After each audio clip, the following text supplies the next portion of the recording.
धन्वंतरि वंदना।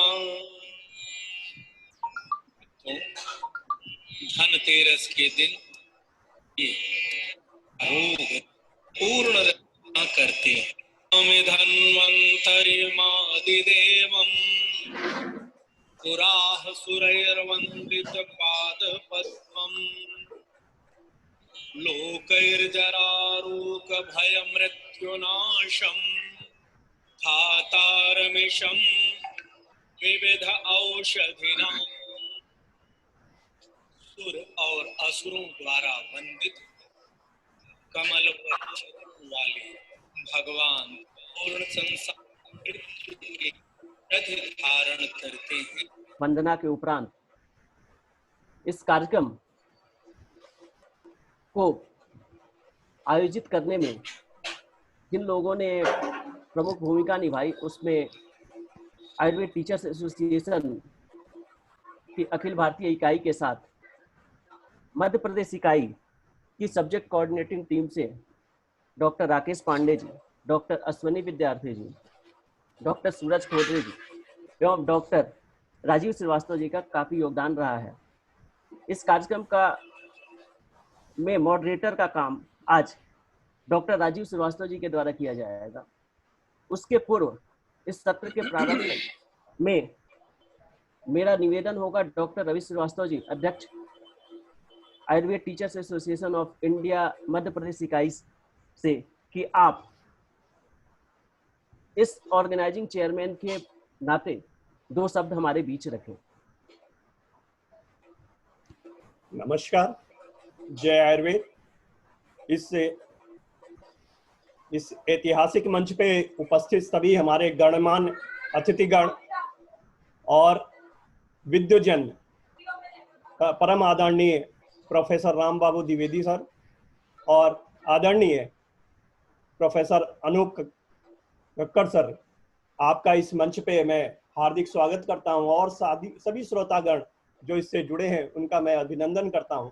और इस कार्यक्रम की मूल धारा में लाने के लिए अपने डॉक्टर पीयूष जी का भी मैं धन्यवाद करता हूं कि वो उस मंच को आज मैं अपना एक शिक्षक होने के नाते इस जो विषय का चयन किया गया है, टीचिंग मेथोडोलॉजी इन आयुर्वेद, और चूंकि मैं शिक्षक हूं तो वो चीज़ें मैं अपनी हृदय से कहीं न कहीं महसूस भी करता हूं। हजारों सालों से शिक्षा दीक्षा में व्यस्त शिक्षक का आत्मचिंतन ये करता रहता है, हम लोग करते रहते हैं और स्वयं से प्रश्न करता है कि जिस विषय पर उसने इतने लंबे समय तक का अध्ययन किया है, ज्ञान दान किया है, क्या वह सब विचार और ज्ञान छात्र छात्राओं तथा समाज में सर्वग्राह्य, सर्वमान, सर्वोचित तथा सुस्पष्ट है अथवा नहीं। साथ ही एक विचार मन में भी आता है कि अपने संपूर्ण जीवन के शिक्षण काल में हमने जिन जिन व्यथाओं, कठिनाइयों को महसूस किया है, अनुभव किया है, क्या हम उसका कोई हल दे पा रहे हैं जिससे कि अग्रिम पीढ़ी इन्हीं समस्याओं से व्यथित न हो। तो हाँ, एक प्रयास किया जा सकता है कि शिक्षक द्वारा अपने विषय का संपादन तथा व्याख्यान कुछ इस तरह का हो कि समग्र विषय को भी कह दिया जाए तथा लंबे अवधि में होने वाली बोरियत से भी छात्रों को बचाया जा सके।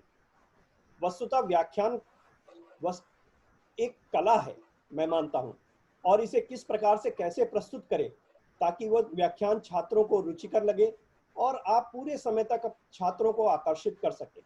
कुछ विशेष बातें जो हमारे बीच में विद्वजन उपस्थित हुए हैं, उनके अनुभव जो उन्होंने अर्जित किया है और उसका उल्लेख वो निश्चित रूप से इस मंच पे करेंगे, और जिससे हम सभी जो शिक्षक हैं और सभी छात्र जुड़े हैं, सभी लोग जुड़े हैं, उससे निश्चित लाभान्वित होंगे, ऐसा मेरा अंतःकरण से ये विश्वास है। इन्हीं शब्दों के साथ मैं निवेदन करूंगा कि इस कार्यक्रम को आगे बढ़ाया जाए। सर धन्यवाद। जय आयुर्वेद। लेते हुए, चूंकि यह एक एकेडमिक सेशन है, मैं कार्यक्रम के मॉडरेटर डॉक्टर राजीव श्रीवास्तव जी से आग्रह करूंगा कि इस कार्यक्रम को अब आगे वो प्रोसीड करें। डॉक्टर राजीव श्रीवास्तव। नमस्कार। सबसे पहले तो दोनों गुरुजन प्रोफेसर राम बाबू द्विवेदी जी और प्रोफेसर अनूप गक्खड़ दोनों जनों के चरणों में सादर प्रणाम और उनकी आज्ञा से और अध्यक्ष जी की आज्ञा से मैं इस कार्यक्रम को शुरू करना चाहता हूँ। मॉडरेशन में सबसे पहले तो विषय है टीचिंग मेथोडोलॉजी इन आयुर्वेदा, जो इस इंटरनेशनल सेमिनार का विषय है। और इसके जो दो वक्ता हैं, किसी से उनका नाम छिपा नहीं है, प्रोफेसर राम बाबू द्विवेदी जी और प्रोफेसर अनूप गक्खड़ जी। इनकी लोकप्रियता का ही ये अंदाजा है कि हमारे इस वेबिनार में लगभग 1000 से ऊपर और लगभग समस्त प्रदेशों और समस्त शिक्षण संस्थानों, न सिर्फ छात्रों बल्कि प्रोफेसरों और टीचरों के द्वारा भी जो है इसमें भागीदारी की जा रही है। यह इनकी लोकप्रियता और विषय की प्रबुद्धता का एक प्रमाण है। सबसे पहले जो हमारे गुरुजी, वंदनीय गुरुजी जिनका इस पे विचार आने वाला है, वो प्रोफेसर राम बाबू द्विवेदी जी हैं, जो रिटायर्ड डीन और डायरेक्टर रहे हैं IGPTR जामनगर के। इनको प्रोफेसर कहना उचित नहीं होगा, ये प्रोफेसरों के प्रोफेसर हैं, इनके शिष्य प्रोफेसर हैं। आयुर्वेद विधा में, आयुर्वेद जगत में जो ऋषि परंपरा है, उसमें अगर कोई साक्षात ऋषि परंपरा के जागते हुए उदाहरण हैं तो ये आप हैं। इन्होंने उत्तर प्रदेश की भूमि हरदोई में से अपने शिक्षण का अधिकार शुभारंभ किया। आयुर्वेद जगत में इनका पदार्पण गुरुकुल हरिद्वार के द्वारा हुआ।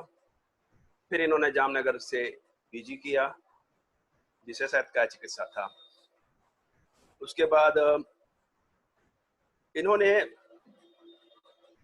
जयपुर, NIA जयपुर में भी शिक्षण कार्य शुरुआत की। हाँ, जयपुर में शिक्षण कार्य की शुरुआत करी। इसके बाद कुछ ही समय बाद जो हमारे दूसरे प्रोफेसर साहब अनूप गक्खड़ साहब, शायद उन्होंने इनसे जयपुर में NIA में शिक्षा ली होगी। उसके बाद कहता हूँ कि सर विषय जो टीचिंग मेथोडोलॉजी इन आयुर्वेदा है उसको प्रस्तुत करने का आग्रह है। प्लीज सर उसको शुरू करें।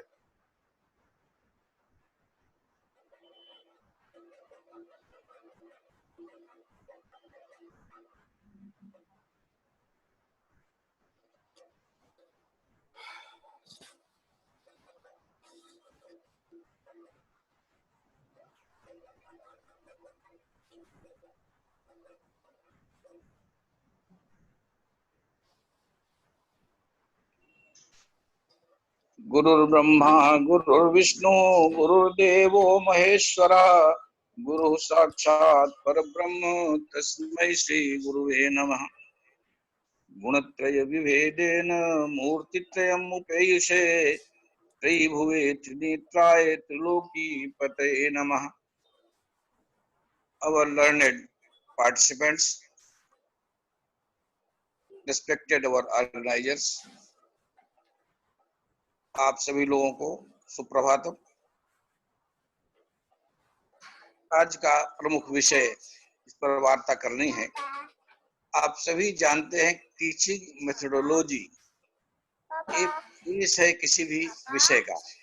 अगर ज्ञान का समायोजन करना है तो एक विषय का प्रेजेंटेशन एक विशेष ढंग से हो। ये एक ऐसी स्किल है टीचिंग मेथोडोलॉजी। टीचर तो सभी बनते हैं, लेकिन टीचिंग स्किल सभी टीचर्स में नहीं आ पाती है। आज की स्थिति अगर देखें तो आयुर्वेद में वर्षों से विधा गड़बड़ में रही कि टीचिंग मेथोडोलॉजी सही नहीं हो पाने के कारण आयुर्वेद का जो विकास और प्रसार और समाज में इसकी स्थिति बननी चाहिए तो वह नहीं बन पाई। हमारा विद्यार्थी कहीं एक कॉन्फिडेंस को लूज करता है, निश्चितता उसको नहीं पाती, दृढ़ विश्वास नहीं बन पाता है अपनी शास्त्र पर, अपनी विषय विद्या पर। वो आप बने, इसके लिए जरूरी है कहीं हमारा जो कम्युनिकेशन है, ज्ञान देने की प्रक्रिया है, अध्यापन की प्रक्रिया है, उसमें ऐसा कुछ सुधार लाया जाए कि लोग उसको अच्छी तरह से समझ सके, जान सके और प्रयोग कर सके। या न हो पाने के कारण ही समस्या बनी रही। कहते तो लोग हैं आज आयुर्वेद काफी बड़ा विकसित हो रहा है, लेकिन इस विकास के पीछे हमारी टीचिंग मेथोडोलॉजी शायद कम कारण होगा।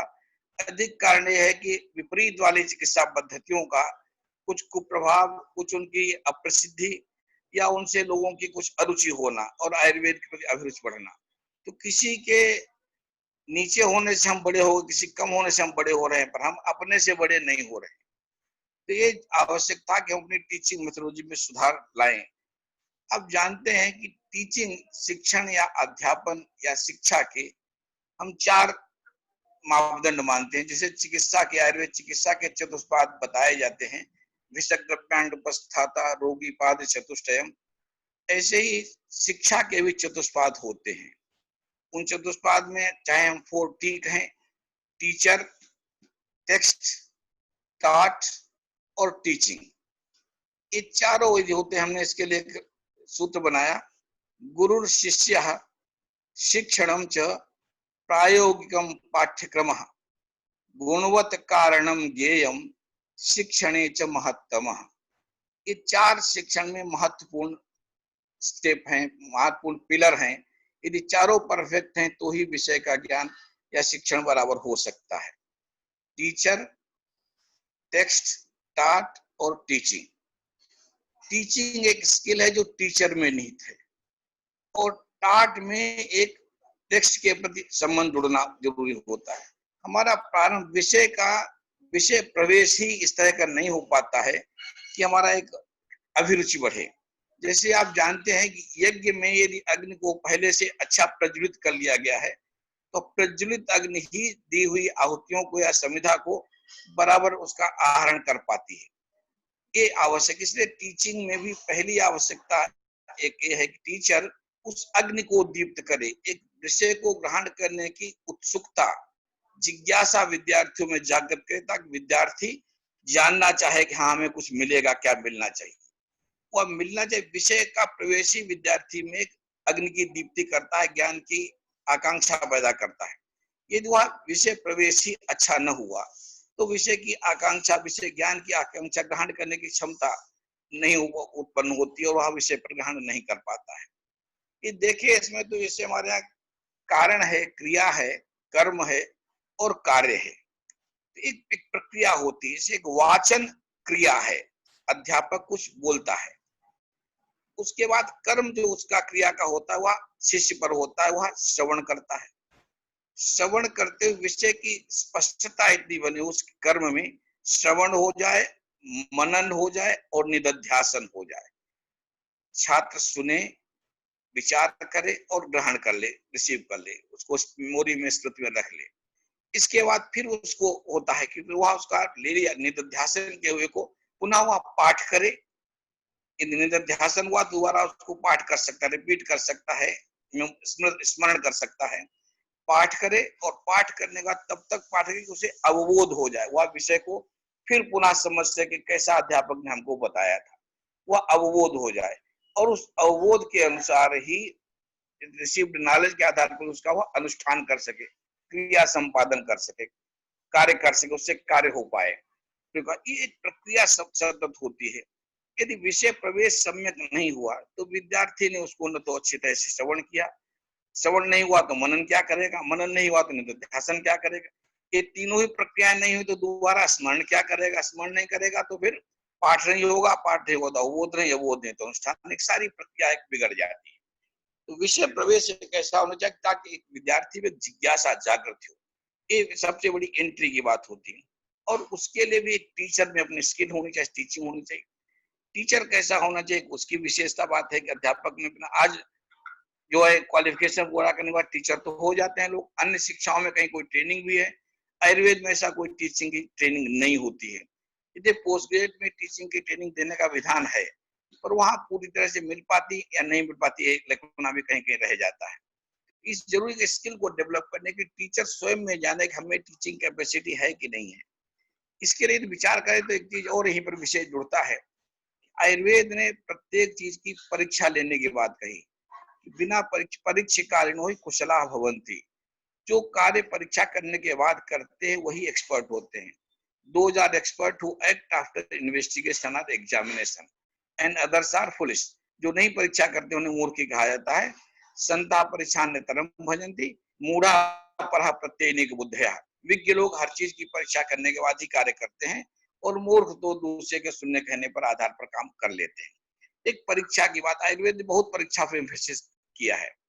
उस एम्फेसिस का परिणाम है कि कोई भी कार्य बिना, और इस दृष्टि से आयुर्वेद ने एक विशिष्ट बड़ी परंपरा लाई कि 10 परीक्षा की बात कही, जिनकी परीक्षा हर कार्य को करने के पहले करनी चाहिए। उदाहरण एक दिया, चरकविमान 8 में 79 श्लोक में दिया, एतद् 10विध परीक्षम ततो अनंतरम कार्यार्था प्रवृत्ति रिष्टा, कि पहले 10विध परीक्षाओं की परीक्षा कर लें, फिर कार्य में प्रवृत्त हो। अगर टीचर टीचिंग भी करना चाहता है, विद्यार्थी पढ़ना चाहता है, चिकित्सक चिकित्सा करना चाहता है, जो भी कोई कार्य करना चाहता है, वो कार्य करने के पहले 10विध परीक्षाओं की परीक्षा कर ले, फिर कार्य को प्रारंभ करे। यदि उसने परीक्षा नहीं की है तो कार्य में सफलता संदिग्ध रहती, और ये 10विध परीक्षाओं की परीक्षा कर ली है, फिर कार्य को प्रारंभ करता है, तो उसकी सफलता निश्चित है। वहां एक बात दी, तस्मात् भिषक कार्यम चिकीर्षु, यहाँ हम कह सकते तस्मात् शिक्षण कार्यम चिकीर्षु, जो शिक्षण कार्य करना चाहता है वह क्या करे, पहले प्राक कार्य समारंभा, टीचिंग शुरू करने के पहले परीक्षया केवलम परीक्षम परीक्षा के द्वारा इन 10 परीक्षाओं की परीक्षा कर ले पहले, तथा कर्म समारभित कर दूं, उसके बाद कार्य को प्रारंभ करने की इच्छा हो, उसकी प्रारंभ करे। अब एक उन चीजों में दिया तो क्या परीक्षा कर ले टीचर। एक और शिक्षक की बात क्या थी, जो चिकित्सक के लिए कही गई, वही टीचर के लिए भी समझ उपयुक्त होती है कि टीचर कैसा होना चाहिए। गुरोर्धीता खलु शास्त्र विद्या, वैद्य विद्या, शास्त्र विद्या, ग्रंथ शास्त्र, कि गुरु से साक्षात उससे वैद्य के शास्त्र का शास्त्रों का पठन किया हो। पीयूष पाणी कुशल क्रियाशु, पीयूष पाणी ऐसा सिद्ध एक्सपर्टनेस, उसने क्रियाओं में एक्सपर्टनेस प्रैक्टिकल करके अपने कार्य को कर लिया हो, ये आवश्यक है। तो ये जब तक उसने अपना काम करके नहीं देखा, प्रयोग करके नहीं देखा, जो पढ़ा उसका प्रयोग नहीं किया, जो समझा उसका प्रयोग करके नहीं देखा, तो उसमें एक दृढ़ता, विश्वास, आत्मविश्वास नहीं होता है। दृढ़ता नहीं होती, संदेह ही रहता कि मैंने स्वयं तो करके देखा नहीं, होगा या नहीं होगा है। जैसे कई लोग कहते हैं हमने त्रिदोष मान रखा है। मान क्या रखा, त्रिदोष तो है, स्वीकार, त्रिदोष को जान के रखिए। आयुर्वेद में सबसे बड़ी कमी यही है कि हम लोग उसको बहुत चीजों को मान करके चलते हैं। जहां मान लिया वहां ज्ञान नहीं होता है। आवश्यकता है जानने की, जिस चीज को better to not accept anything but need is to understand everything. हर चीज को जानना जरूरी है, मानना, मान लोगे तो जान नहीं सकते हो। एक कहावत कही जाती है कि जिन्होंने ईश्वर को स्वीकार कर लिया, मान लिया, उन्हें ईश्वर ने कभी दर्शन नहीं दिया, क्योंकि मान लिया उन्होंने। और ईश्वर को जिसे जानना चाहा, उसे जानवाने के लिए, ज्ञान देने के ईश्वर को प्रत्यक्ष होना पड़ा कि मैं हूं, मुझे जानो। वही लोग, इसे नास्तिकों ने ईश्वर के दर्शन कर पाए, जान पाया, आस्तिकों ने नहीं कर पाए, नहीं जान पाए, समझ पाए। इसलिए आवश्यकता इस आयुर्वेद को समझने की, जानने की है, स्वीकार करने की नहीं।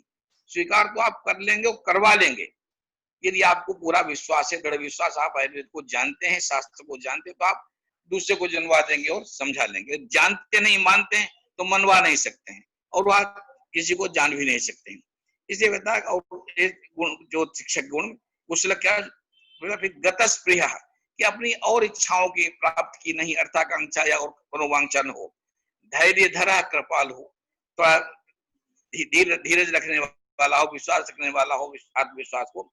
शुद्धोधिकारी गुरु ईदृशा स्यात्, ऐसा गुरु होना चाहिए।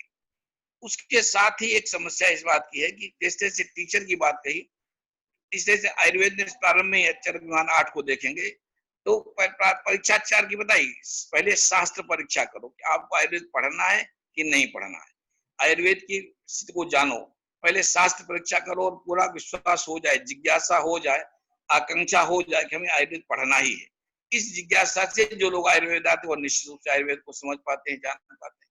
और जो सब जगह फेलियर होकर कुछ नहीं मिला, इसलिए हमें आयुर्वेद चाहिए, केवल डॉक्टर बनना या चिकित्सक बनना, इसलिए आयुर्वेद चाहिए, वो आयुर्वेद में उनकी अभिरुचि नहीं होती है, जबरदस्ती अनिच्छा से आयुर्वेद पढ़ने के प्रवृत्त होते हैं, तो वह ज्ञान नहीं कर भी नहीं सकते हैं।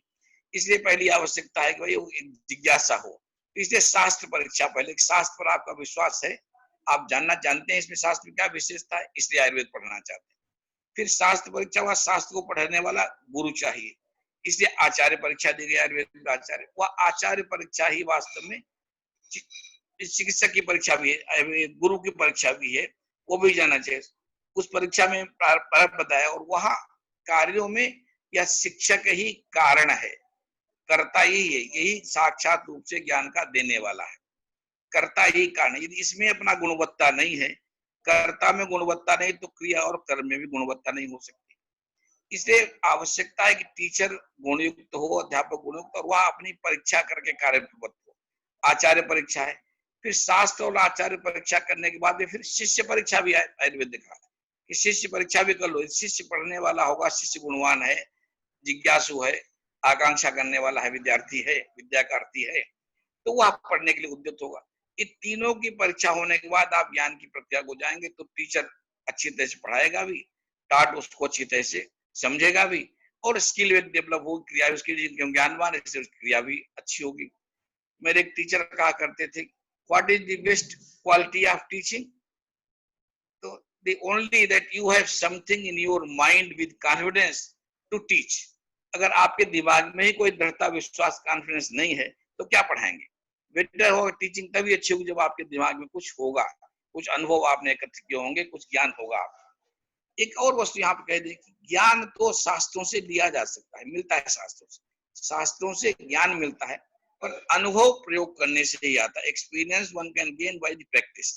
Knowledge could be achieved with the text, but experiences are only with the practice. इसलिए लास्ट में क्वालिफिकेशन के बाद हमेशा टीचर से उसका एक्सपीरियंस पूछा जाता है, how much teaching experience do you have. उसके आधार पर ही आपकी गुणवत्ता निश्चित होती है। फिर एमडी, पीएचडी और डीलिट कोई माने नहीं रखते हैं, और तो ज्ञान हो गया, ज्ञान आपका है, पर अनुभव है कि नहीं? बिना अनुभव के आपको आगे उन्नति नहीं मिलती। इसलिए जरूरी हुआ अनुभवी अपना हो। तो इस दृष्टि से देखा तो वहां पर दिया कारण की परीक्षा करते हुए दिया।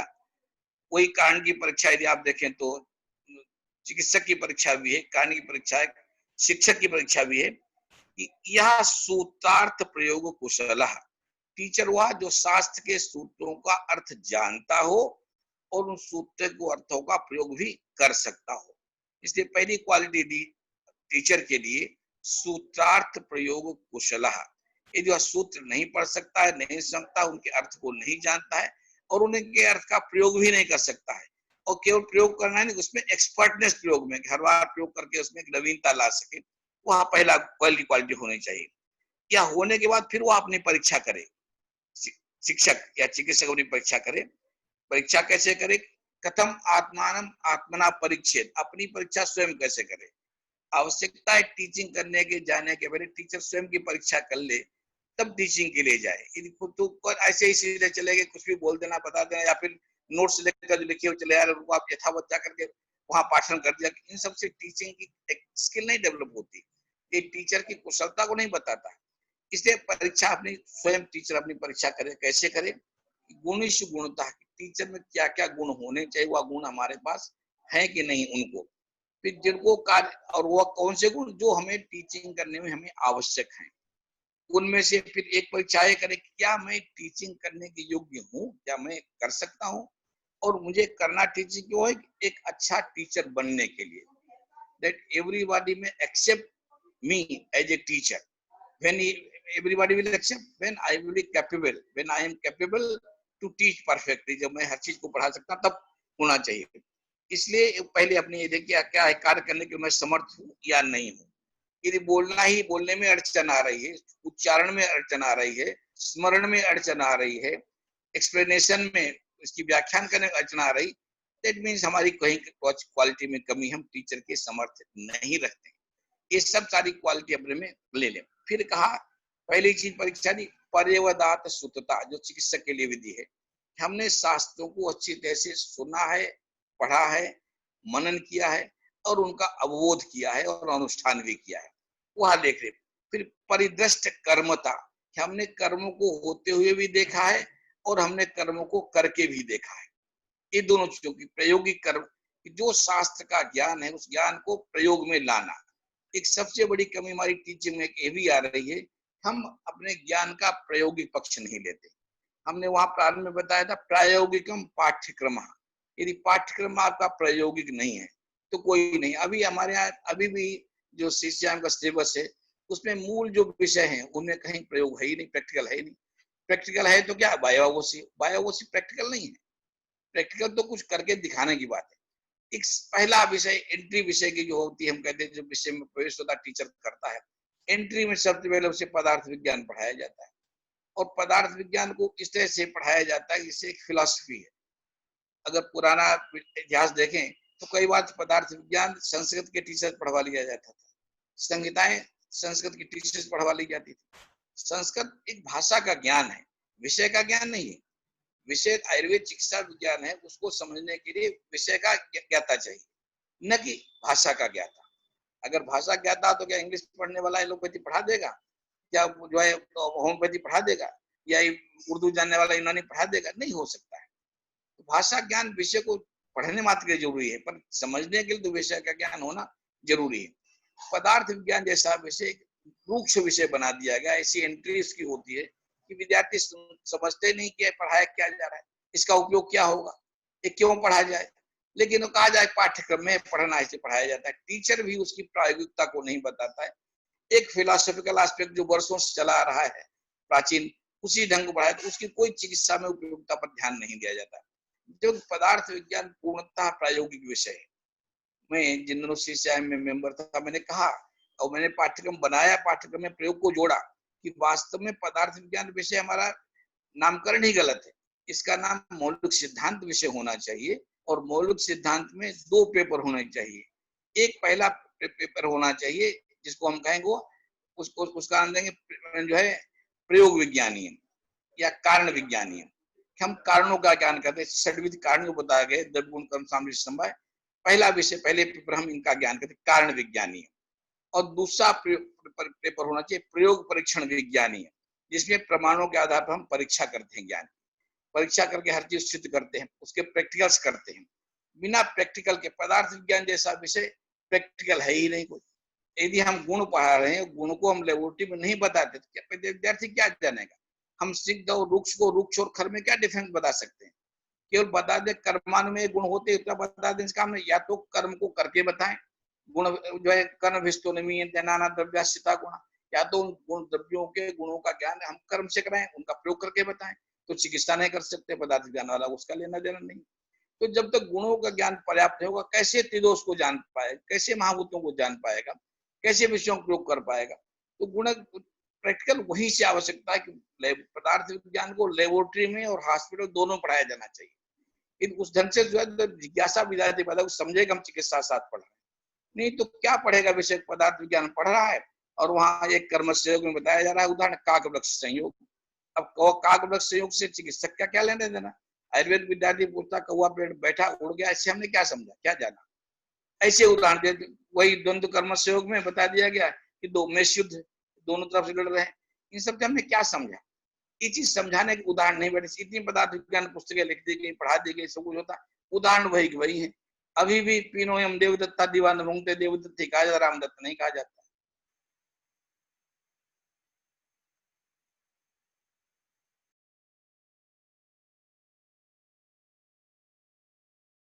उदाहरण जैसे एक कर्म संयोग है, इसको हम जानते हैं कि यहाँ action from one side action हो रहा, काक आकर कौआ आकर पेड़ बैठता है, पेड़ सिर्फ पेड़ की कोई क्रिया नहीं होती, प्रतिक्रिया कोई नहीं, एक कर्म संयोग है।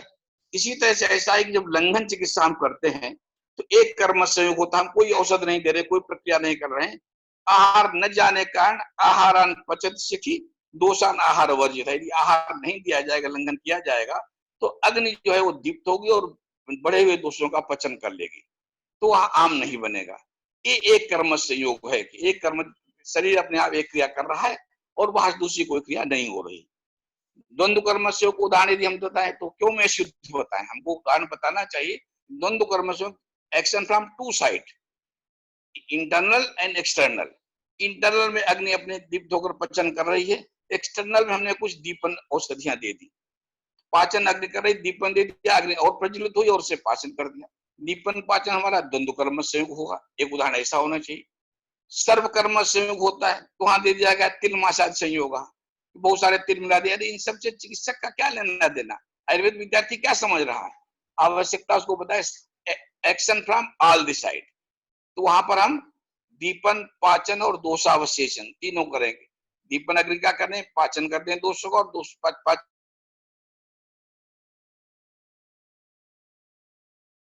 दोषों का।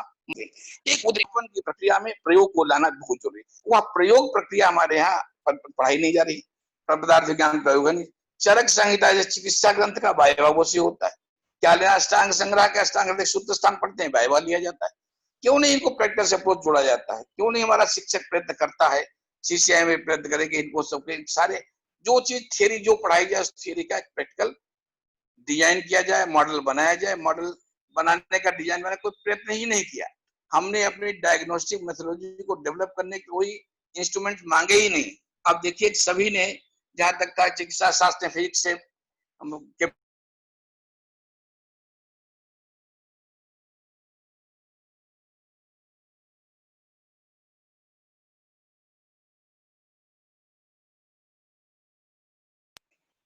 इसलिए आवश्यक है प्रयोग से उसको जोड़ा जाना चाहिए। विषय की एंट्री हो ऐसी कि विद्यार्थी में जिज्ञासा पैदा हो। वहां पदार्थ विज्ञान पढ़ाते ही इतनी रुक्षता पैदा कर देते हैं, इतना विषय में कि विद्यार्थी की रुचि खत्म हो जाती है। फंडामेंटल्स को केवल थ्योरी समझता है, पास होने का आधार समझता है।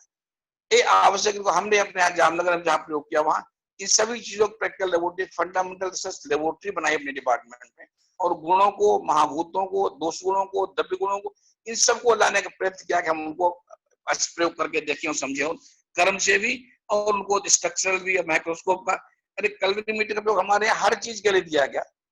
वर्णम तथा स्पर्श मथा विगंधम यथा सुदोषम भजते प्रमेह, कि प्रमेह रोग में वर्ण, स्पर्श, रस और गंध मूत्र का बदल जाता है। ये परीक्षा हम क्यों नहीं आयुर्वेद दृष्टि करते? हम नहीं करना चाहते। एक कहीं रत्नाकर जो है बहुत पहले वाहट ने टेलीबिंदु परीक्षा दी थी, उस पर हम कहते हैं आयुर्वेद की हमारी यही मूत्र परीक्षा है।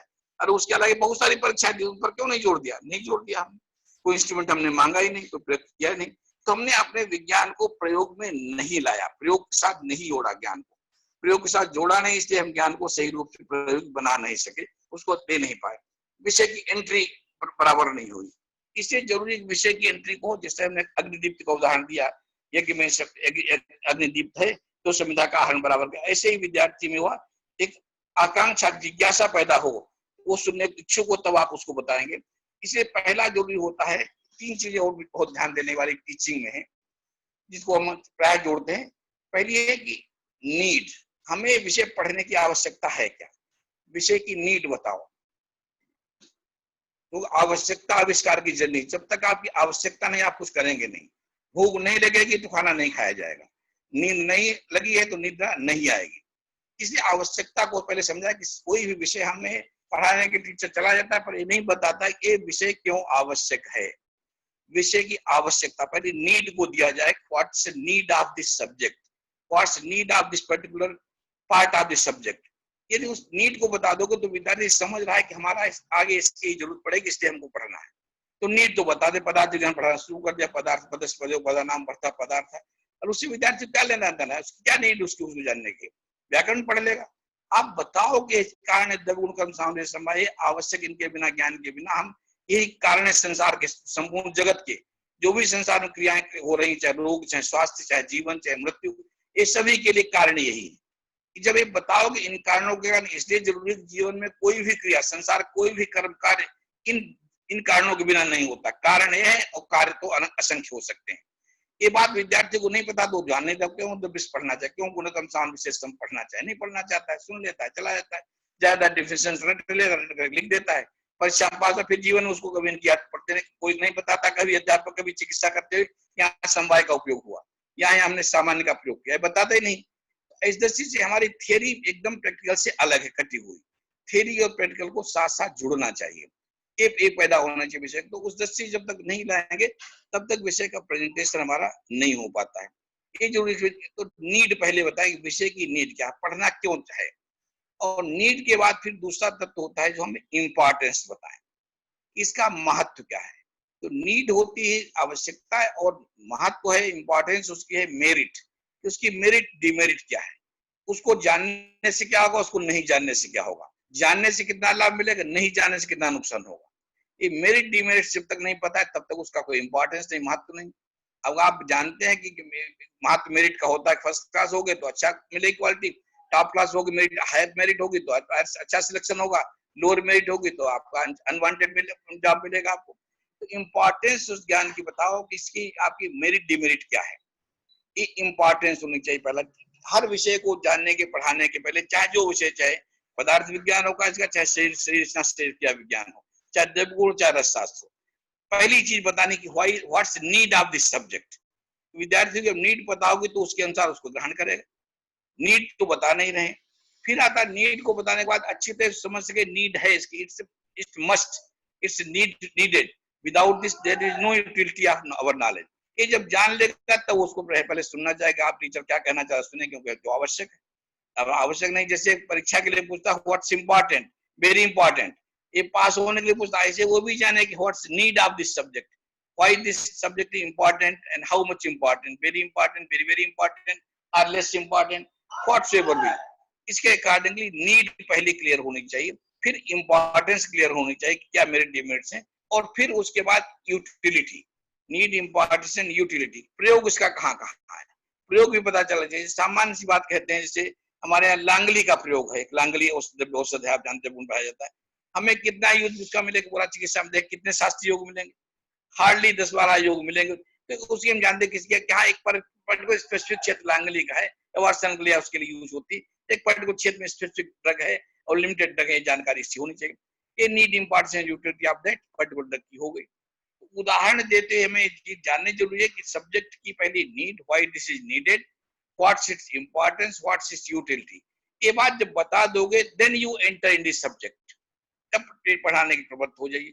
तब तो ठीक है, बिना कुछ बताए हुए आए क्लास में लिखना शुरू कर दिया, पढ़ना शुरू कर दिया, स्वभाववाद, स्वभाववाद बस पे लिख दिया है, प्रवृत्ति है भावना निरोध है।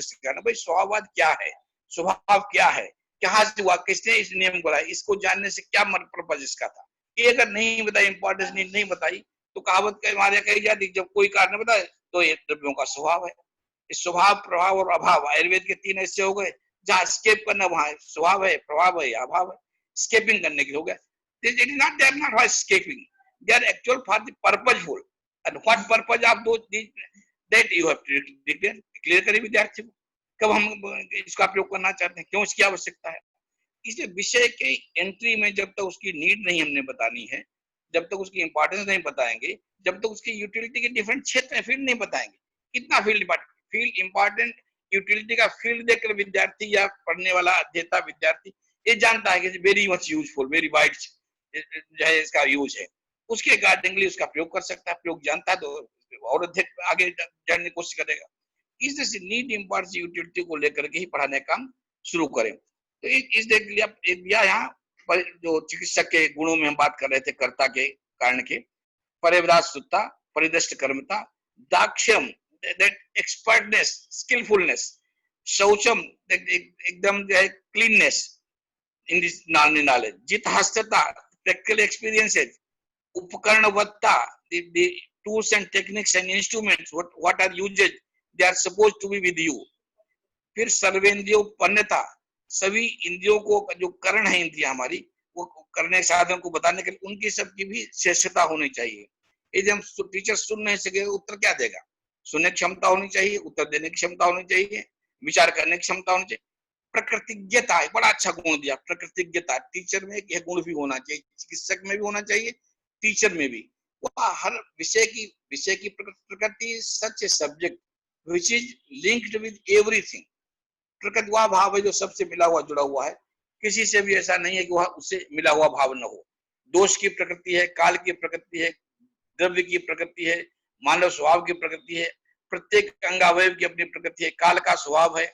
ऐसा प्रकृति ऐसी है ही नहीं जो किसी की न हो, सभी की प्रकृति होती है। इसलिए प्रकृतिज्ञता उसे विद्यार्थी की प्रकृति का, विभिन्न प्रकृति के विद्यार्थी हैं, वो भी उसे पता होना चाहिए किस प्रकृति के विद्यार्थी हैं, उससे किस तरह का ज्ञान उन्हें दिया जाए। ये प्रकृतिज्ञता एक गुण होना चाहिए। फिर और सबसे इंपॉर्टेंट गुण दिया चिकित्सक और शिक्षक में जो होना चाहिए, प्रतिपत्तिज्ञता। प्रतिपत्ति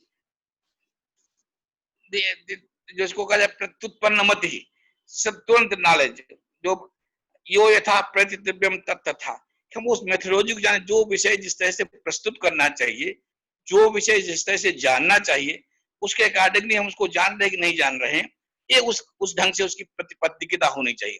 या जब कोई इमरजेंसी खड़ी हो जाए, आपदा काले यत् ज्ञानम तत् तद प्रतिपत्तिज्ञता, तब इमरजेंसी में हम क्या देख सकते हैं, जब विषय ना आए तो उसको दूसरा कितने और ढंग से, एक विषय समझ एक ढंग से नहीं आया तो किस और का क्या उपाय हो सकते हैं समझाने की, वो आप प्रतिपत्तिज्ञता उसमें होनी चाहिए।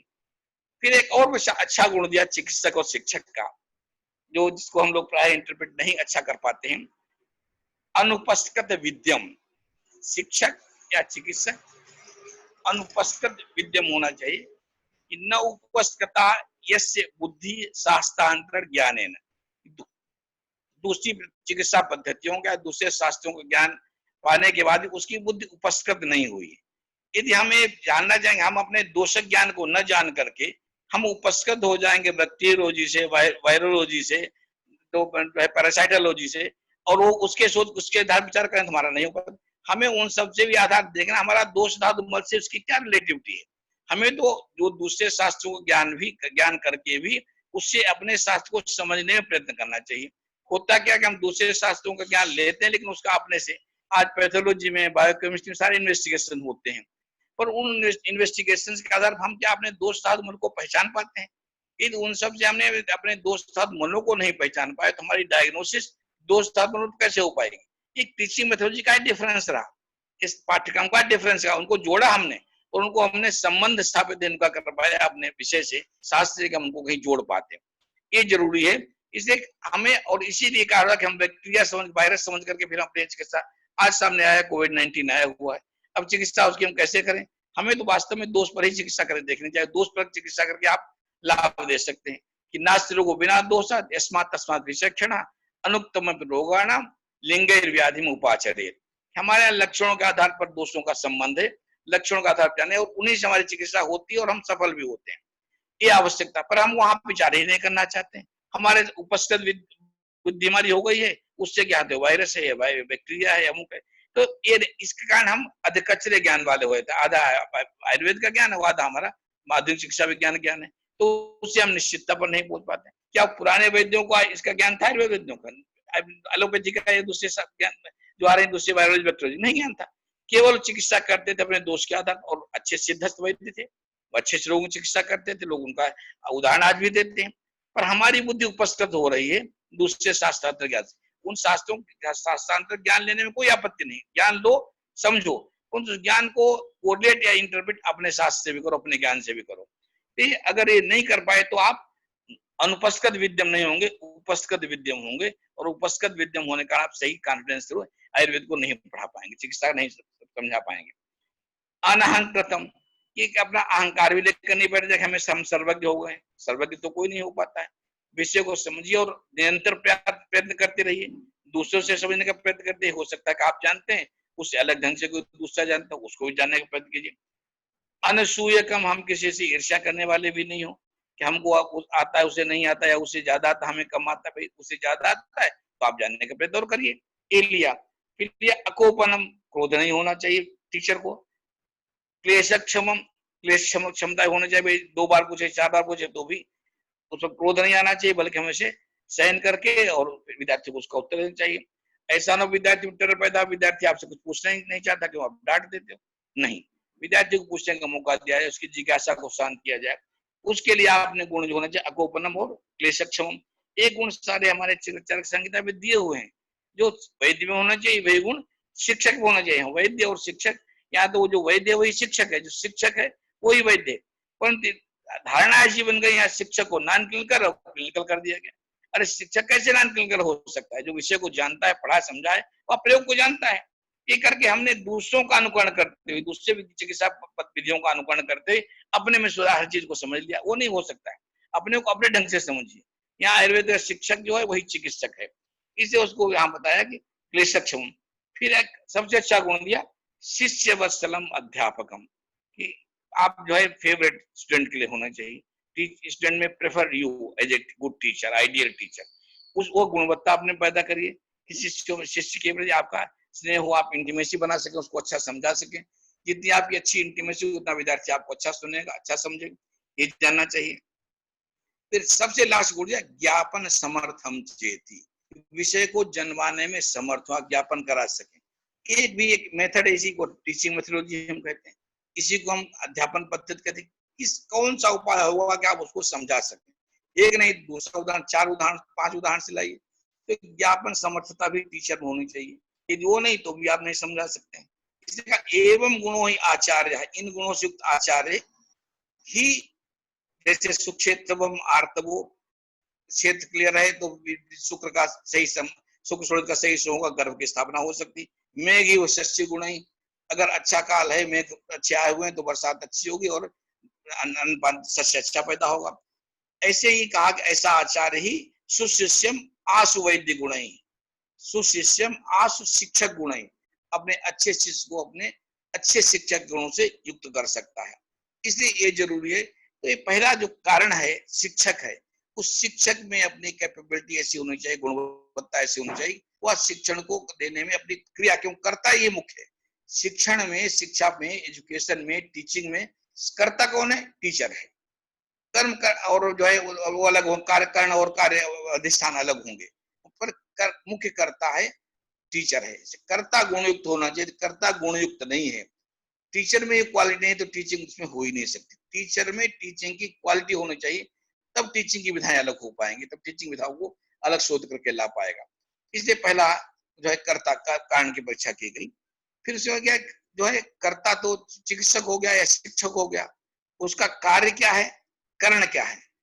कर्ण का है टूल्स एंड टेक्निक्स, कर्ण कर्णम साधनम पुनः, कर्णम साधन तो टेक्निक एंड टूल्स, उस कर्ता को टेक्निक और टूल्स भी मिलना चाहिए। टेक्निक और टूल्स समय के हिसाब से बदलते जाते हैं।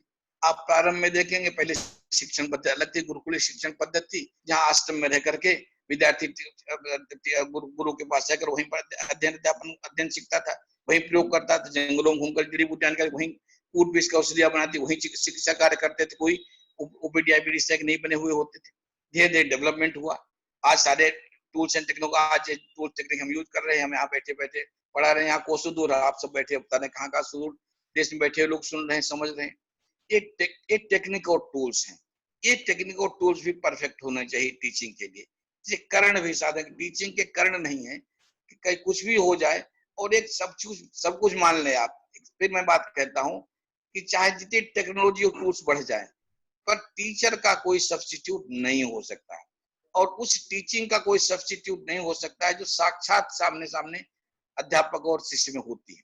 ये सारी विधाएं चल रही, हमें नहीं दिखाई दे रहा कौन सामने बैठा सुन रहा है, आप भले मुझे देख रहे होंगे। तो ऐसी स्थिति जब तक तो सानिध्य दोनों का आमने सामने नहीं होता, तब तक टीचिंग स्किल डेवलप नहीं होती। वास्तव में नॉलेज का कम्युनिकेशन प्रॉपर वे में नहीं हो पाता है। प्रॉपर वे में कम्युनिकेशन होने के लिए सामने होना चाहिए। इसलिए गुरु और अधीता खलु वैद्य विद्या वाली बात की साक्षात सामने सामने अध्ययन अध्यापन होना चाहिए।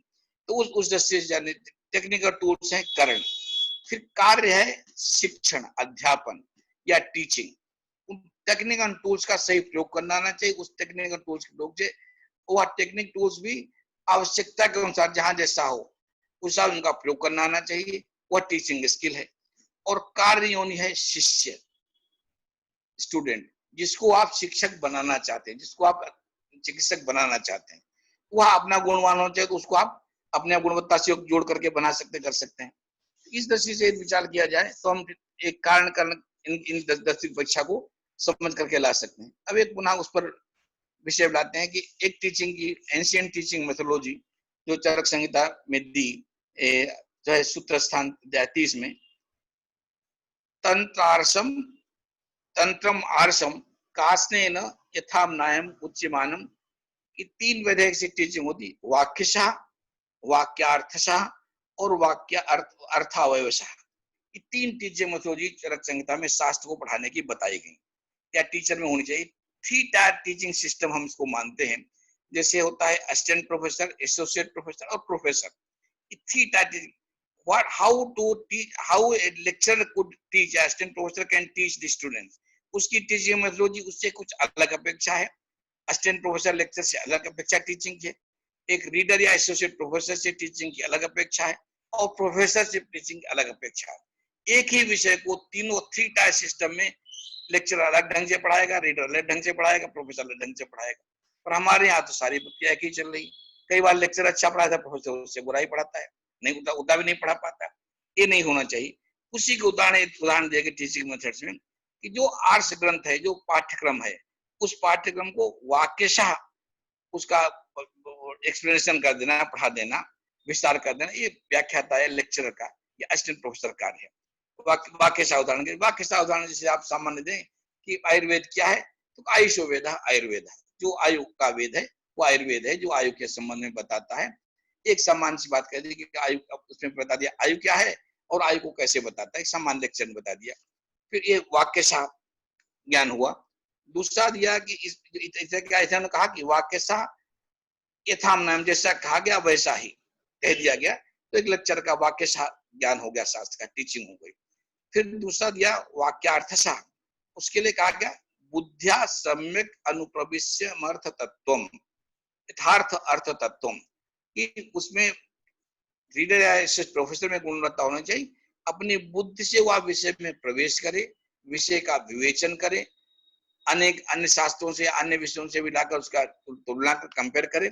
उसके बाद वाग्भिर व्यास समास, अपनी वाणी से विस्तार में और संक्षेप में, दोनों में। संक्षेप विस्तार भी एक प्रक्रिया है।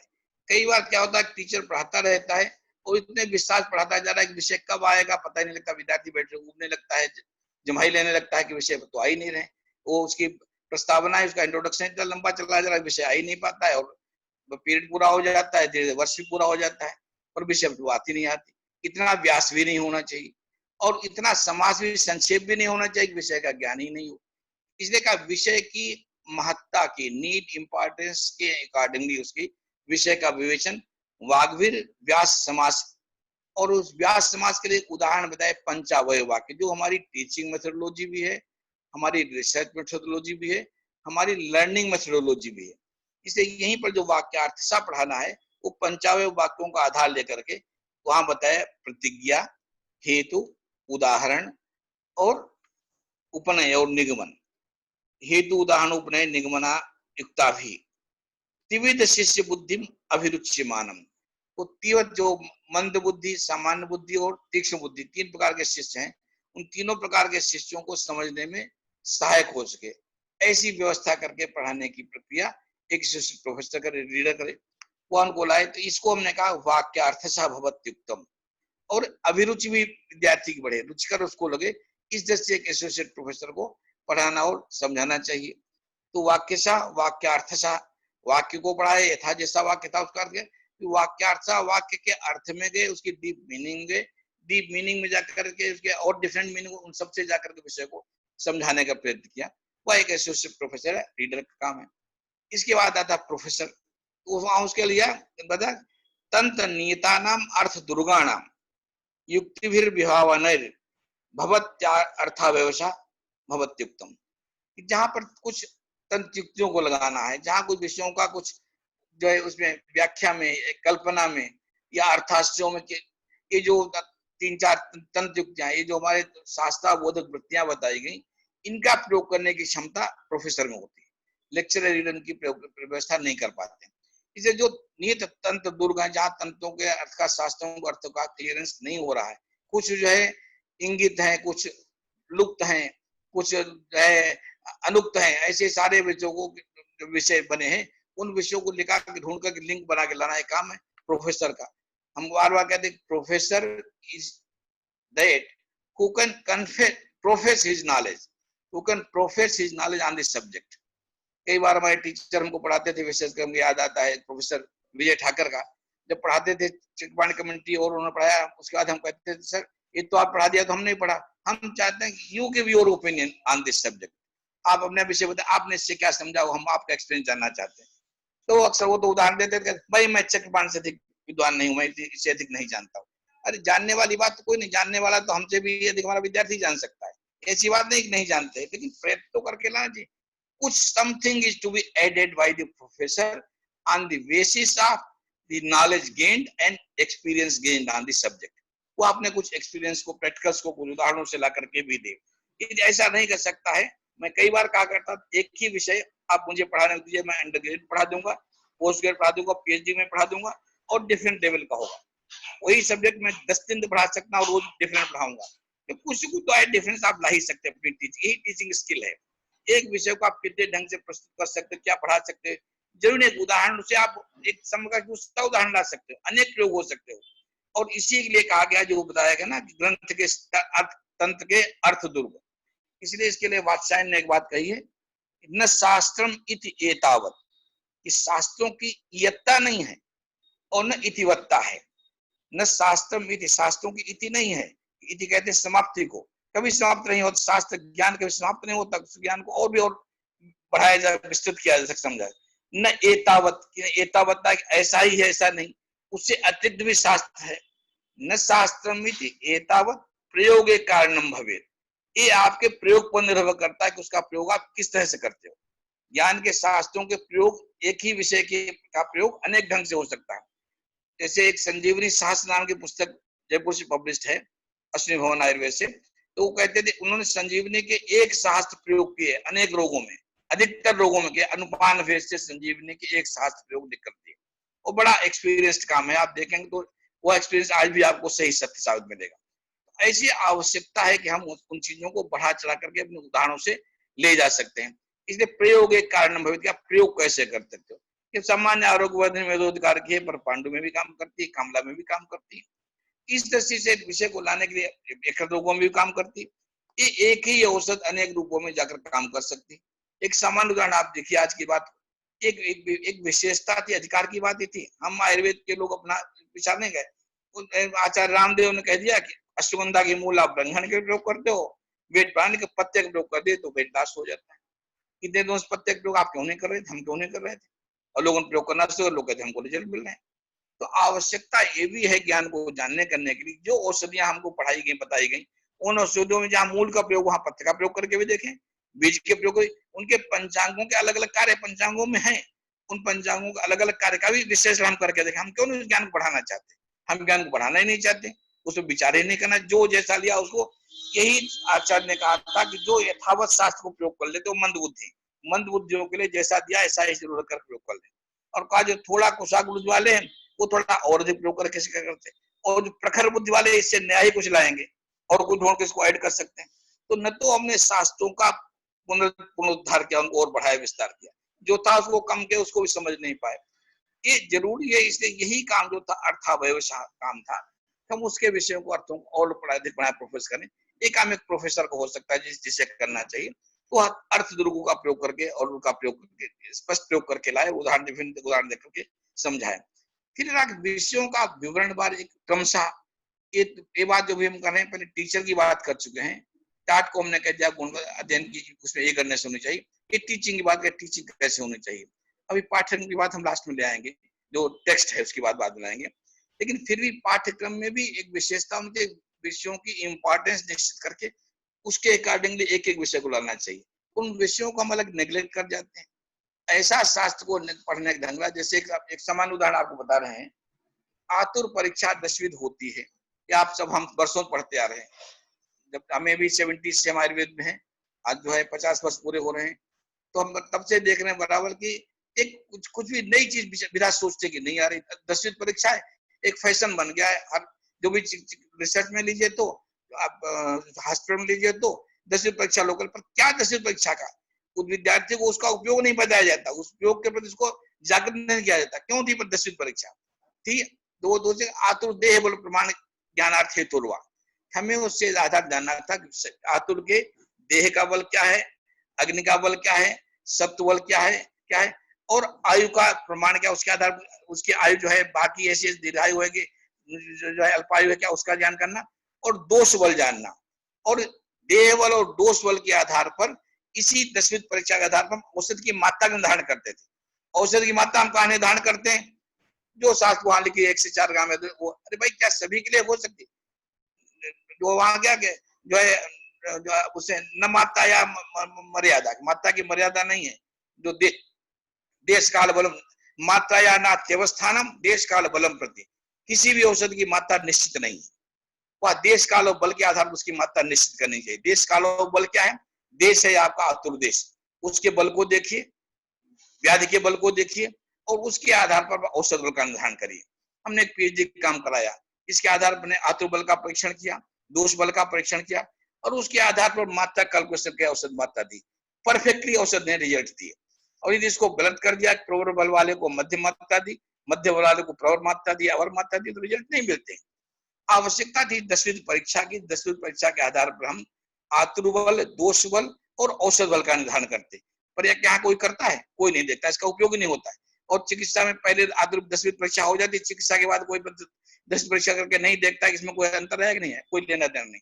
जब वो असेसमेंट में भी आने चाहिए कि वास्तव में सत्व बल बढ़ा, क्या अग्नि बल बढ़ा, दोष बल कम हुआ, वहां कोई इसकी बात नहीं होता है। सत्व या सार संघनन में कोई अंतर, फिर कोई द्वारा असेसमेंट, फिर क्यों किया आपने था? यदि इसकी कोई तुलना नहीं करनी तो आपने क्यों किया? तो पढ़ने के ढंग के रात उनका प्रयोग भी यथावत नहीं करते हैं। और इससे ऊपर एक बात बताएं मित्रों, ये 10वीं परीक्षा करने के पहले क्या 10वीं परीक्षा को जो आप मध्यम या प्रवर या अवर कह रहे हैं, उसके लिए पैरामीटर क्या है? आप 1 मीटर नापते हैं तो 1 मीटर का स्केल आपके पास, तब नाप लेते हैं। अगर स्केल ही नहीं तो कैसे कहेंगे 1 मीटर से कम या 1 मीटर से ज्यादा है? तो आपके पास जब उसका स्केल ही नहीं, आपके पास कितनी होगी तो हम कहेंगे सामान्य है, ये मध्य है, ये अवर है। इसका तो कोई ज्ञान ही नहीं, आप आधार पर लक्षणों का आधार कह देते हो बिना कोई मेजरमेंट। उसका मेजरमेंट है, लेकिन उस मेजरमेंट को आपने भुला दिया है, आप प्रयोग में नहीं लाते हो। आतुर की 10वीं परीक्षा करने के पहले आतुर, उसका क्या, आतुर परिज्ञान हेतुवा बताए गए।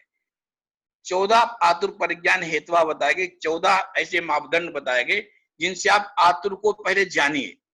जिस चीज को आप जानते हैं उसकी आप परीक्षा नहीं कर सकते हो। जिस चीज को आप जानते हैं उसकी परीक्षा नहीं, यदि आपने आज तक नहीं देखा है कि जो है कर्कटक कैसा होता है, कर्कोटकी कैसी होती है, तो आप उसकी परीक्षा कर सकते हैं क्या? नहीं कर सकते हैं। जैसे चरक ने लिखा भी है कि जो है उसका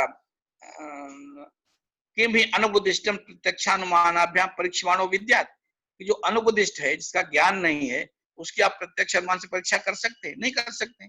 एक जो नॉन टेक्निकल पर्सन जो नहीं जानता है कि कामला क्या होता है, उससे कामला की परीक्षा हो सकती है? नहीं। एक व्यक्ति जिसने डायमंड को नहीं देखा है, वह क्या सुता की परीक्षा उसकी कर सकता है? डायमंड की कितने कैरेट बता सकता है? नहीं बता सकता। ऐसे ही वह व्यक्ति आतुर की परीक्षा कर ही नहीं सकता, वो चिकित्सक जो आतुर को जानता नहीं। इसीलिए चरक ने आतुर परिज्ञान हेतु पहले लिखे, फिर 10वीं परीक्षा लिखी। पर भारत में किसी भी क्षेत्र में किसी ने भी ये नहीं का प्रयत्न किया कि हम आतुर परिज्ञान हेतु का प्रयोग करें और पढ़ाएं, और प्रैक्टिकल फील्ड में चिकित्सा में हॉस्पिटल ले जाएं तो आतुर को जानने का प्रयत्न पहले करें और परीक्षा बाद में। कोई नहीं प्रयोग करता है, करता हो तो बता देना हमको, कभी हमने होता है। इस पर एक थीसिस एमडी की हमने जामनगर में करवाई। आतुर परिज्ञान हेतु 14 मापदंडों का प्रयोग करके आतुर को जाना, फिर 10वीं परीक्षा की और बिना जाने हुए परीक्षा की, दोनों में लॉट ऑफ डिफरेंस मिला। इसलिए जरूरी है कि हम इन चीजों को जाने, कोई काम करना है तो कैसे करें। ये हमारे लेक्चर टीचिंग के ही है, ये लेक्चर टीचिंग के होने के कारण विद्यार्थी को नहीं पता है। हमने चरक संहिता पढ़ा दी पर आतुर परिज्ञान हेतु पर कभी जोर नहीं दिया। एक मुख्य था त्रिविध बोधव्य थे, उन पर कभी विचार नहीं किया। ऐसे ऐसे प्लेस और ऐसे ऐसे मुख्य सिद्धांत विषय पढ़े रहे जिन पर चरक संहिता की सुश्रुत संहिता या अष्टांग संहिता को पढ़ा, उन विषयों को कभी नेग्लेक्ट करके रखा। बहुत इंपॉर्टेंट विषय थे ये। क्यों? टीचिंग में टीचिंग का दोस्त था। आज के 20 साल 25 साल पहले या आज के 40 साल पहले जब मैं पढ़ रहा था, आयुर्वेद में शुरुआत हुई थी, तब मैंने देखा था तंत्र युक्तियां थी, पढ़ाई नहीं जाती थी, नहीं पूछी जाए, कोई पढ़ाता नहीं था।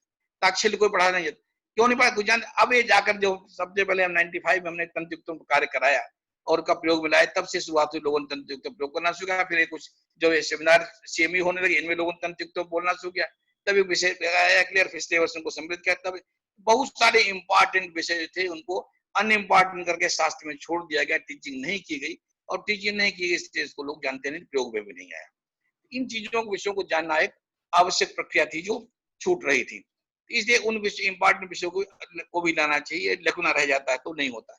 ऐसे इन विषयों का एक क्रम होना चाहिए कि किस क्रम से हम इन विषयों को पढ़ाएं, समझे। वो क्रम भी नहीं चाहे जहां से शुरू कर देते पढ़ाना, वो पढ़ना शुरू होने का नहीं करने से ये तकलीफ होती। जैसे हमारे 10 फंडामेंटल टॉपिक्स ऑफ संहिता टू बी टॉट फर्स्ट, ये दिए गए 10वीं प्रकरण आयुर्वेद कहा गया।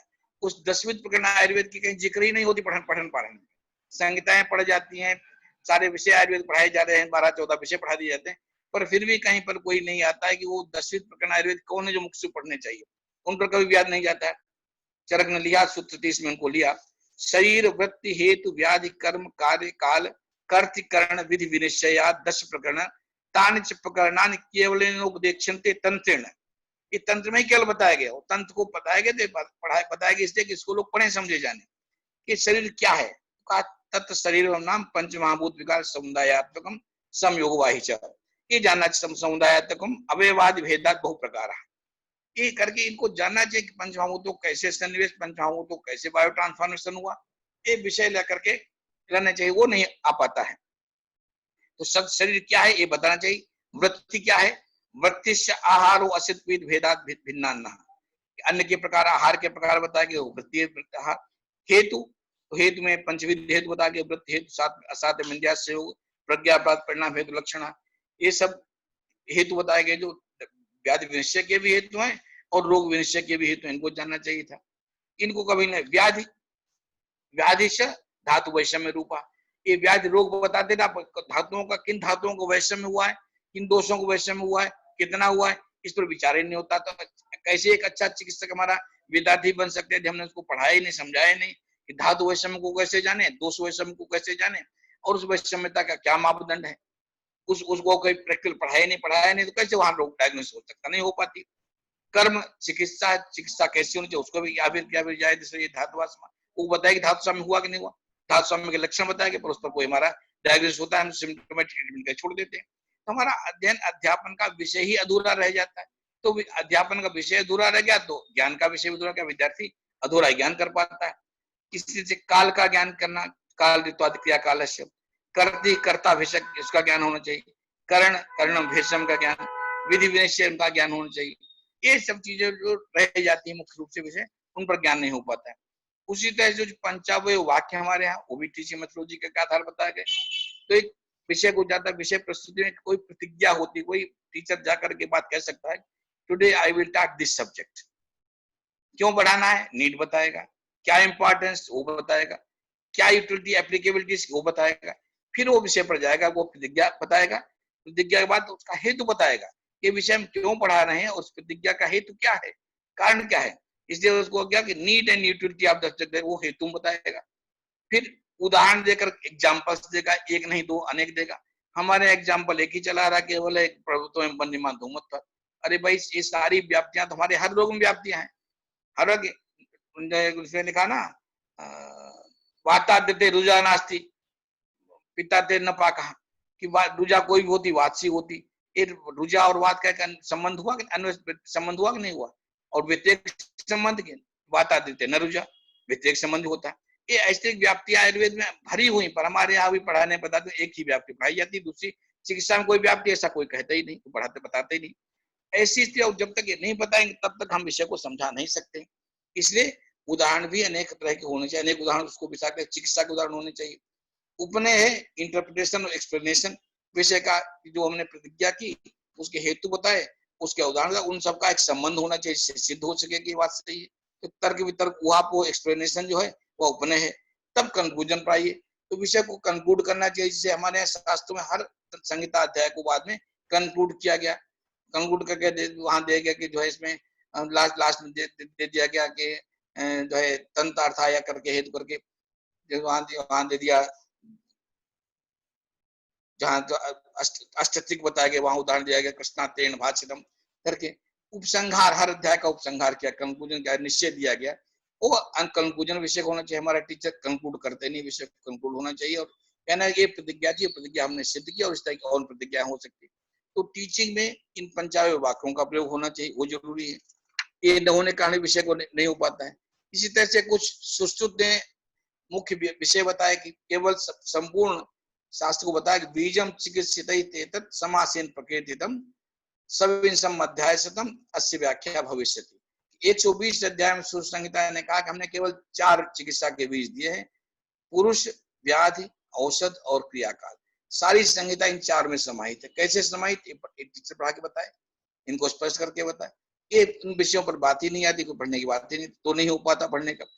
इस तरह से ये देने की बात जब तक हम नहीं लाएंगे तब तक विषय हमारा अधूरा पठन पाठन रह जाता है। एक और संहिताओं की या सूत्रों की प्रयोग टीचिंग मेथोडोलॉजी की बात कही गई, तो कहा गया कि पदतः वर्ड टू वर्ड आप पढ़ाइए शब्द का, जब तक आप शब्द का अर्थ नहीं बताएंगे। ननु, खलु ये शब्द आते हैं, इनके कोई इंपॉर्टेंस नहीं बताता है।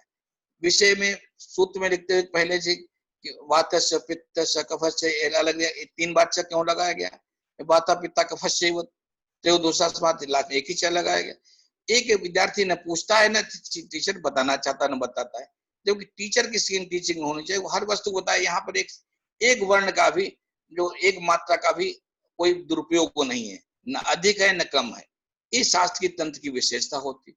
तो प्रत्येक शब्द का अर्थ होना चाहिए। शब्द को लाने का क्या पर्पज था, क्यों लाया गया, उसका एक शिक्षण में बताया कि इसका अर्थ यहाँ च लाने का अर्थ और च न लाने का ये अर्थ यहाँ पर होता है। ननु शब्द क्यों कहा गया, खलु शब्द क्यों कहा, ये होना चाहिए कि जो है ना अनुमानम खलु तर्को युक्त अपेक्षा। यदि वहां पर खलु शब्द हटा दिया जाए तो अर्थ क्यों नहीं होगा? वहां जो था प्रत्यक्ष बताया गया कि जो तत्काल होता है ज्ञान, जो है उस अगर तत्क्षण ज्ञान नहीं हुआ तो प्रत्यक्ष नहीं है। तो तत्क्षण की आवश्यकता, एक शब्द की आवश्यकता अर्थास्ते उसी शब्द में है। तो इस दृष्टि से पदता होना चाहिए। फिर अर्थता, उस पद के अर्थ कितने हो सकते हैं? संबंधता, तंतुक्तियों की पदार्थ तंतुक्ति से, संयोग से, नियोग से, संप्रयोग से, इन सब जो अलग अलग अर्थ, शब्द के कैसे अर्थ होगा उनको विषय को लाना चाहिए। अगर आप हटा दें तो क्या अर्थ हो जाएगा?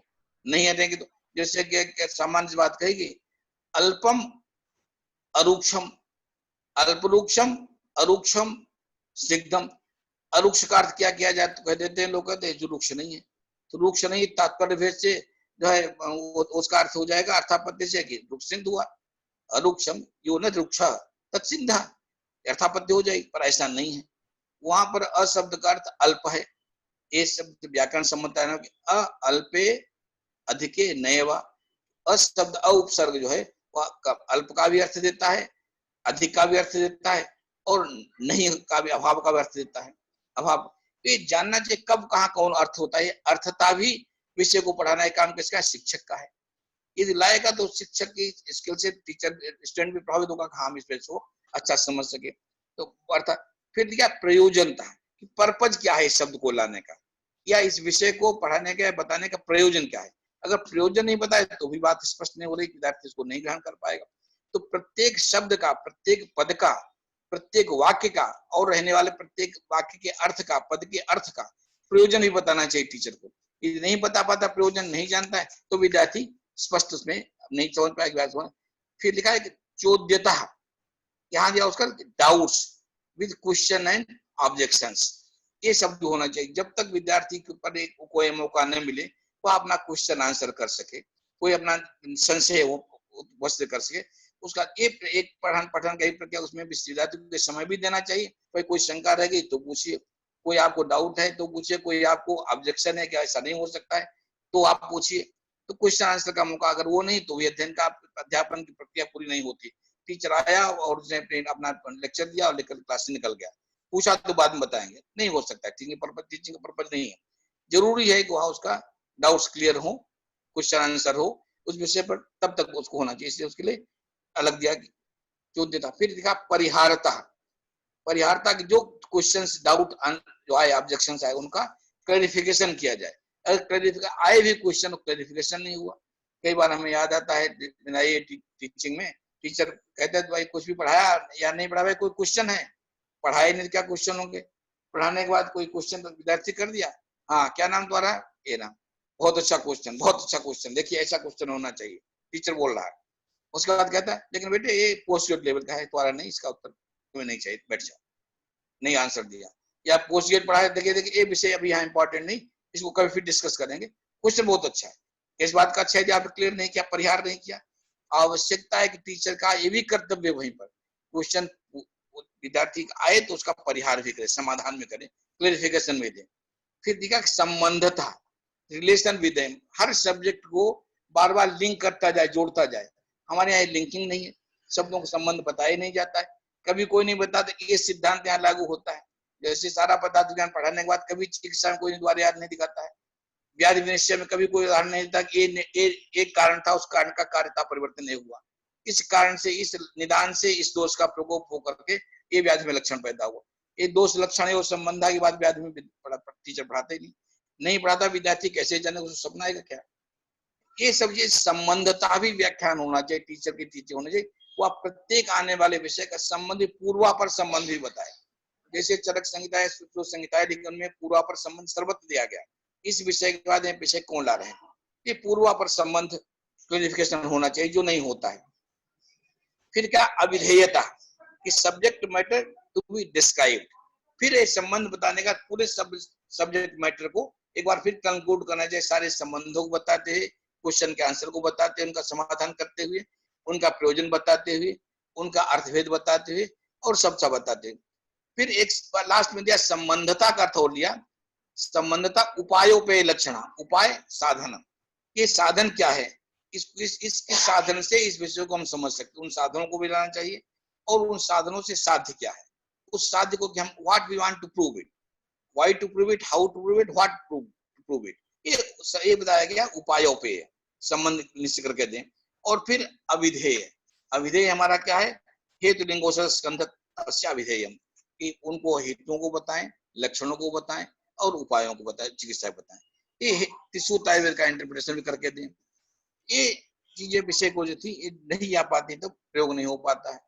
फिर टीचर मेथोडोलॉजी में और एक आधार दी, कुछ बुद्धि मेधाकरण बागभट्ट ने बताए, सतताध्ययनम वादा परतंतावलोकनम तद्विद्याचार्य से वच बुद्धि मेधा करो गुणा, हम सतत अध्ययन करें और परतंतावलोकनम करते, यहाँ लोग अर्थ कर देते हैं कि दूसरे शास्त्र, दूसरे चिकित्सा शास्त्रों का अवलोकन नहीं, परतंत्र, पर शब्द का दलो है, पर का अर्थ श्रेष्ठ, उससे अधिक श्रेष्ठ तंत्र का अवलोकन करें, या परतंत्र से आधारित उस तंत्र से रिलेटेड उस तंत्र का अध्ययन करें। जैसे हमें अगर आयुर्वेद के अध्ययन नहीं आता तो दर्शनों से लाना, दर्शनों से ढूंढ के लाए, ये परतंत्र अवलोकन होता है। तो constant learning, discussion, information of other sciences, experts and teachers, इन चीजों को विषय करके लाने एक आधार होता है।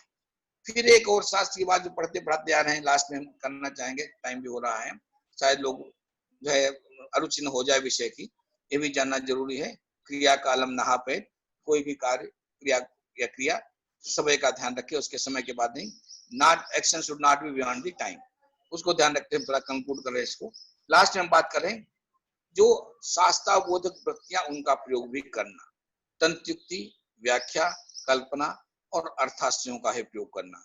यदि इनका प्रयोग नहीं किया तो भी हम तंत्र के अर्थों का सही रूप से व्याख्या नहीं कर सकते, टीचर उन चीजों को विषय नहीं बता पाता है।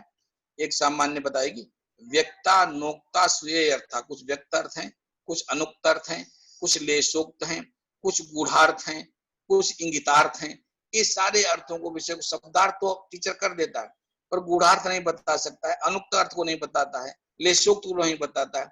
ये सारी चीजों को, इनका ज्ञान बताने के लिए टीचर को विषय को और अधिक अच्छा उसका जो है माइक्रो एनालिसिस करने के लिए, विस्तार करने के लिए जरूरी है वह जो शास्त्राबोधक वृत्तियां हैं तंत्रियों का, इनका प्रयोग करके दे। ये जरूरी होता है। सामान्य बहुत दिन पढ़ते आ रहे थे, अधियानोपि शास्त्राणि तंत्युक्त बिना विशक नादिगच्छति शास्त्रार्थान भाग्यान अर्थक्षय था, अर्थान भाग्यक्षय था, कि अगर तंत्युक्ति नहीं जानता तो शास्त्र के अर्थ को विशक नहीं जानता। अभी तक हम सुनते आ रहे, हमारे कई साथी लोग जो थे वो पढ़ा करते थे दूसरे डिसिप्लिन में, वो कहा करते यार तंत्युक्ति नहीं जानते हम तो सर पढ़ ही नहीं सकते, आप लोग तंत्युक्त जानते तो जानते। हमने कहा तंत्युक्त जानने से हम अर्थ को भली भांति जानते हैं और तंत्युक्ति न जानने से आप केवल अर्थ जानते हैं, भली भांति नहीं जानते। ये दोनों में अंतर है। तो आवश्यकता थी तंत्युक्तियों का प्रयोग करके हम अर्थ को निकाले भी। हमारे जानगर हमने लगभग 10, 12, 15 30 इससे कराया कि जो भी संहिता के अध्याय लिए उनमें कौन कौन तंत्युक्तियों को प्रयोग हुआ, उन तंत्युक्तियों को प्रयोग करने से विषय कहाँ क्लियर हुआ, इन चीजों को जानना भी जरूरी है। उन विषयों को लाए। सामान्य एक उदाहरण यहाँ देकर के बात पूरा करता हूँ। जैसे सामान्य एक सूत्र पढ़ा होगा, लिखा है नानौषधि भूतम जगति किंचित द्रव्यम उपलभ्यते, नानौषधि भूतम जगति किंचित द्रव्यम उपलभ्यते। अर्थकर्ता ने, कमेंटेटर सबने लिख दिया इसको अर्थ को कि कोई भी द्रव्य अनौषध नहीं है, सारे द्रव्य औषध हैं। ये गलत है इन्फॉर्मेशन। सारे द्रव्य औषध नहीं है तो विष क्या औषध है? विष तो मारक ही है, औषध नहीं है। औषध बनाया जाता है। तो शास्त्र ने, तंत्रकर्ता ने अर्थ दिया अनौषध भूतम, कोई द्रव्य ऐसा नहीं जो औषध न बन सके, उनको औषध बनाया जाता है। अनौषधों को औषध बनाया जा सकता है। ये तात्विक औषध हम बनाते हैं, औषध द्रव्य होता कोई, हर द्रव्य औषध है नहीं, उसको औषधभूत हम बनाते हैं। इसलिए अनौषधभूत द्रव्य कोई नहीं है, ये बात होनी चाहिए। इसको अर्थ, उसका अर्थापत्ति से अर्थ ले लेते हैं। उसके जो तंत्र, जो उसका लेशोक्त है, इंगितार्थ है, उस इंगितार्थ का अर्थ नहीं देते हैं। ऐसे बहुत सारे एग्जाम्पल्स आपको शास्त्रों में मिल जाएंगे जहाँ वास्तव में बिना तंत्र के प्रयोग हुए, बिना व्याख्या कल्पना का प्रयोग हुए, बिना अर्थाश्चर्य को जाने हुए हम उनके अर्थों का प्रयोग नहीं कर पाते, उनकी व्याख्या नहीं कर पाते हैं, इसलिए भी वहां संदेह बना रहता है। लास्ट में एक अलग कथा गया, एकम शास्त्रम अध्ययन न विद्या शास्त्र निश्चय तस्मात् बहुश्रुतम शास्त्र विज्ञानीयात् चिकित्सका सुस्तुल्य का विज्ञानीयात् शिक्षक, जो उसने बहुत शास्त्र पढ़े हैं, शास्त्रों का अध्ययन किया है, अच्छी तरह से शास्त्रावोध वृत्तियों का प्रयोग किया है, तो निश्चित रूप से एक निश्चितता कंक्लूड करें कि विषय का प्रारंभ टीचर अपना जो करे वह विषय का प्रवेश ऐसा होना चाहिए कि जिज्ञासा विद्यार्थी उत्पन्न करे। जिज्ञासा तब उत्पन्न तब होगी जब विषय की नीड, इंपॉर्टेंस और यूटिलिटी बताएगा। विषय क्यों पढ़ाना, ये पढ़ाना क्यों है, ये विषय क्यों हम पढ़ा रहे हैं, ये आवश्यकता उसकी बताई जाए, फिर उसकी मेरिट डिमेरिट बताई जाए, इंपॉर्टेंस बताई जाए और फिर उसकी यूटिलिटी बताई जाए। ये तीनों चीजों बता करके विद्यार्थी जो विषय का अध्यापन शुरू करें, विषय को अच्छे ढंग से विद्यार्थी सुनेगा और समझेगा। अन्यथा हमारा प्रयत्न वही होगा, हम आए और बाजा बजा कर चले गए, हमने अपनी बात बकरात बक दिया पर उसका कोई विद्यार्थी के लिए अर्थ नहीं हुआ। इससे नीड, इंपॉर्टेंस, यूटिलिटी को देखते विषय को ज्ञापन करना चाहिए। एक टीचर का बहुत बहुत महत्वपूर्ण उपयोगिता है, एक बहुत भूमिका है। टीचर की भूमिका टीचर अदा नहीं कर पाता है, नहीं की है, इसलिए हम अपने विज्ञान को जितना हमको बढ़ाना चाहिए, जितना विचार उतना हम उसको नहीं कर पाते हैं। तो यहीं पर हम विषय का समापन करते हैं। यदि समय हो आयोजकों के पास तो कुछ तरह से करना चाहे कर सकते हैं। इत्यादि। धन्यवाद।